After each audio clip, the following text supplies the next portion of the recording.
Salut à tous, c'est Titou01, j'espère que vous avez la patate, les filles comme les gars. Et aujourd'hui on va parler d'anime bien sûr ecchi.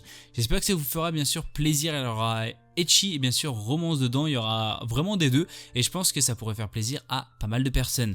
Si bien sûr tu as des idées de thèmes, n'hésite surtout pas à me le dire dans la barre des commentaires, n'hésite surtout pas aussi à liker, d'exploser cette barre de like, d'un petit commentaire aussi, ça fait quand même plutôt plaisir, de lâcher un petit abonnement, c'est-à-dire si bien sûr la chaîne te plaît, si tu veux me suivre dans mon aventure, n'hésite surtout pas, et d'exploser la barre des abonnements, ça fait aussi toujours plaisir. Tu auras aussi ma chaîne secondaire et mon Discord pour bien sûr les intéresser, et on va s'attaquer tout de suite sur cette vidéo. Alors on va parler bien sûr de When to Girlfriend, bien sûr la saison 2. Pour les intéressés, il est sorti tout récemment en 2022, on est plus basé sur de la comédie, du drame, de l'ecchi, de la romance, de l'école et bien sûr de l'harem. Il est disponible aussi en VF pour les intéressés et aussi disponible sur Crunchyroll. Pour ceux qui ne savent pas trop, peut-être je vais vous faire une petite mémoire sur bien sûr par rapport à la saison 1. Largué par sa petite amie Kazuya, Kinoshita tente de combler le vide dans son cœur, c'est-à-dire à l'aide d'une application en vogue permettant de louer une nouvelle petite copine. C'est ainsi qu'il va faire la rencontre de Shizuru Mizuhara, une jeune fille à première vue parfaite, possédant tout ce que le jeune homme recherche, très belle avec une personnalité mignonne et bien sûr attentionnée. Il va cependant rapidement se rendre compte de la vraie personnalité bien sûr de Mizuhara. Alors bien sûr pour ceux qui ont vu la saison 1, il n'y aura pas de spoil, c'est vrai qu'on était un peu sur le cul sur la fin, on comprenait pas trop pourquoi ils ont fini comme ça. Là, la saison 2, sincèrement, ils ont commencé, etc. Mais je trouve qu'il manque un petit truc en plus. Alors peut-être ils ne vont pas être trop d'accord avec moi, mais je trouve qu'il manque un petit truc en plus qu'il y avait sur la saison 1. Je trouve que c'est vraiment minime. Alors peut-être ils vont le rajouter aux épisodes qui vont sortir là au fur et à mesure. Mais dans tous les cas, il manque un petit truc, vraiment un petit chouïa pour que la saison 2 soit vraiment excellente. Ce que j'ai à dire, c'est sincèrement, si vous ne l'avez pas vu, je vous conseille fortement parce que graphiquement c'est incroyable. Les 4 jeunes filles sont aussi tout aussi incroyables, même si j'ai une petite préférence sur la jeune fille qui est plutôt timide. Vous allez comprendre pourquoi. Pourquoi tout simplement elle est timide, etc. Vous allez vraiment tout sera expliqué dans la saison 1 et vous allez avoir aussi des petits aperçus peut-être sur la saison 2, vous allez voir bien sûr tout ça après. Ce que j'ai à dire, c'est que si vous voulez prendre une claque point de vue roman, si vous voulez prendre une claque aussi point de vue, il y a aussi pas mal de jalousie, on va pas se mentir. Si vous voulez prendre une claque aussi sur de la comédie ou autre, vous allez être quand même plutôt servi. Et sincèrement, louer une petite copine, c'est pas un animé ou encore une histoire qu'on voit régulièrement. Je trouve que ça a été quand même plutôt bien exploité, je pense que pas mal de personnes pourraient l'adorer. Dans tous les cas, je vous conseille fortement, si vous aimez bien sûr la romance ou les scénarios assez atypiques, vous allez être quand même plutôt servi. Alors on va parler de Senei Heroine no Sodate Kata. Si vous préférez, elle est sortie en 2015, on est basé bien sûr d'à peu près 13 épisodes sur la saison 1, d'à peu près aussi 12 ou 11 épisodes sur la saison 2, et il y a un film bien sûr par rapport à une suite. On est plus basé sur de la comédie, du drame, de l'ecchi, de la romance, du jeu vidéo et bien sûr de l'otaku. Si vous préférez, un jour Aki Tomoya, un jeune lycéen otaku, fait une rencontre qui va changer bien sûr sa vie. Cette rencontre va l'inspirer pour concevoir son propre jeu vidéo, mettant en scène une héroïne inspirée de la fille qui bien sûr l'a rencontrée. Pour que son désir devienne réalité, Tomoya doit convaincre quelques créateurs de talent tels que Sawamura Spencer et Riri, une dessinatrice de génie, bien sûr aussi de Kasumi Gaoka Utawa, la meilleure étudiante de l'école, bien sûr de rejoindre son équipe pour ce fameux développement. Pendant ce temps, Tomoa est choqué d'apprendre que la fille qu'il idolâtrait n'était autre que sa camarade Kato Megumi, une jeune femme tout ce qu'il y a de plus normal. Cependant, cela ne le dissuade pas, il est déterminé à donner à Megumi une totale transformation dans son jeu pour qu'elle devienne la petite amie idéale que tout homme désire. Alors au tout début, j'avais un peu peur parce que c'était quelque chose que je comprenais pas.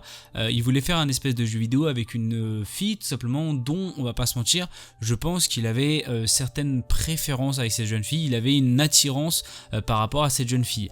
Vous allez bien sûr voir au fur et à mesure si c'est vrai, si c'est faux, etc.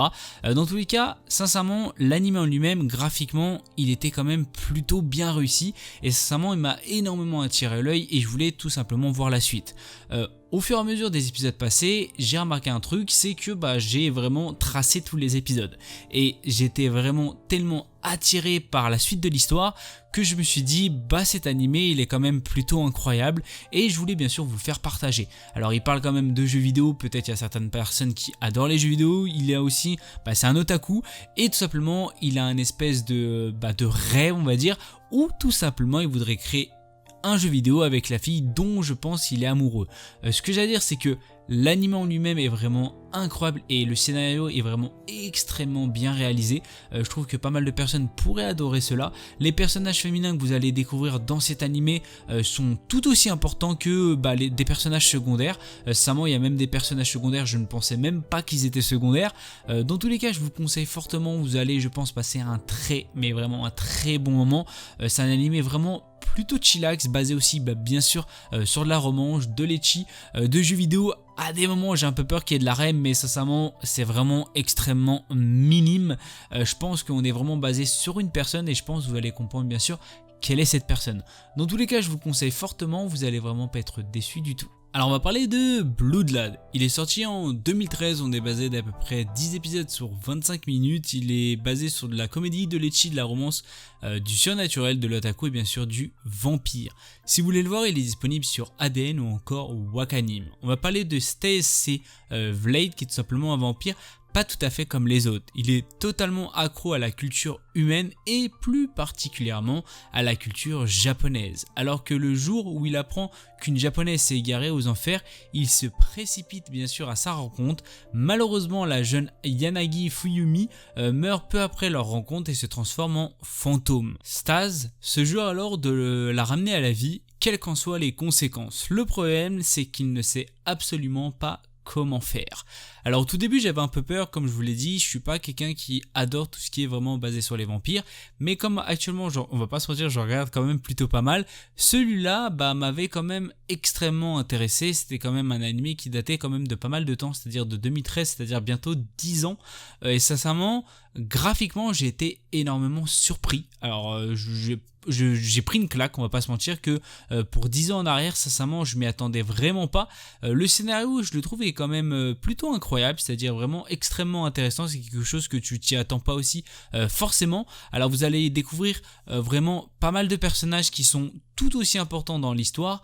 Il y a des personnages peut-être qui le sont encore un petit peu moins ou qui ont tout simplement été assez mal exploité, ce qui est quand même plutôt dommage, mais dans l'ensemble sincèrement je trouve que l'anime en lui-même est vraiment incroyable. Vous avez aussi un petit OAV d'à peu près 27 minutes, 28 minutes pour une petite suite que je vous conseille aussi fortement de regarder par rapport à l'anime, parce que c'est tout simplement une suite par rapport aux 10 épisodes. Et ce que j'ai à dire, c'est que globalement l'anime en soi est vraiment pas mal du tout. Si vous aimez bien sûr tout ce qui est par rapport à l'ecchi, à la romance ou encore par rapport aux vampires, vous allez être aussi servi par rapport à de l'otaku. Sincèrement je pense que vous allez passer quand même plutôt un bon moment et vous allez être quand même plutôt chillax. Alors vous avez aussi énormément de comédie et je trouve que c'est ce qui fait le petit plus dans cet anime, qui est quand même plutôt plaisant à regarder. Alors malheureusement c'est la fin de cette vidéo, j'espère qu'elle vous aura fait plaisir. N'hésitez pas à exploser cette barre d'abonnement ou encore exploser cette barre de like. Si bien sûr vous voulez aller voir ma chaîne secondaire, n'hésitez aussi surtout pas d'aller voir aussi ma chaîne tout simplement pour voir tout simplement toute autre chose bien sûr que des animés. Si vous voulez aussi aller sur mon Discord, n'hésitez aussi surtout pas. N'hésite, comme je l'ai dit, pas bien sûr à t'abonner, à liker, à commenter ou encore à partager, ça me ferait extrêmement plaisir. Et sur ce, c'était Tito aux commandes. Peace.